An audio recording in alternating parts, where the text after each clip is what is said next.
Hello everyone, welcome to the Kutloos vlogs. మా కొట్లో అయితే తన చిన్ని చిన్ని పాదాలతో అడుగులు వేయడం స్టార్ట్ చేశాడు. అందుకోసమే మా మమ్మీ అడుగులకి అరిసెలు చేసింది. ఈ అడుగులకి అరిసెలు ఎందుకు చేస్తారో మీలో ఎంతమందికి తెలుసు? నాకైతే కొంచెం తెలుసు.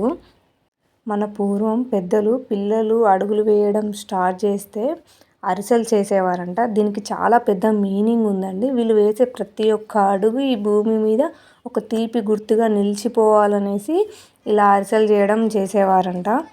అలాగే ఆ పిల్లలు నడిచిన అరిసెలని పిల్లలు కాని వారు తింటే వారికి పిల్లలు పుడతారని చాలా పెద్ద నమ్మకం ఉండేదంట. మన ఆచారాలు, మన పద్ధతులు ఎంత గొప్పగా ఉంటాయండి.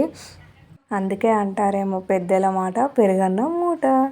నా కొడుకు వేసే ప్రతి ఒక్క అడుగు ఈ భూమి మీద ఒక తీపి గుర్తుగా నిలిచిపోవాలని ఆ దేవుని మనస్ఫూర్తిగా కోరుకుంటున్నాను.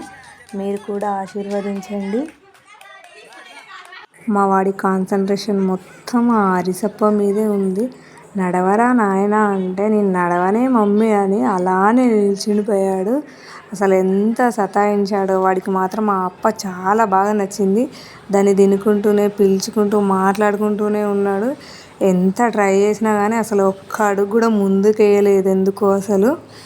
లాస్ట్కి ఇంకా నేనే చేయి పట్టుకొని నడిపించాల్సి వచ్చేసింది. అయినా కానీ వాడు ఆ అప్పనైతే వదలట్లేదు. ఇంకెందుకు ఆలస్యం, మన ఛానల్ని సబ్స్క్రైబ్ చేసేసుకోండి. Like and comment. Bye bye.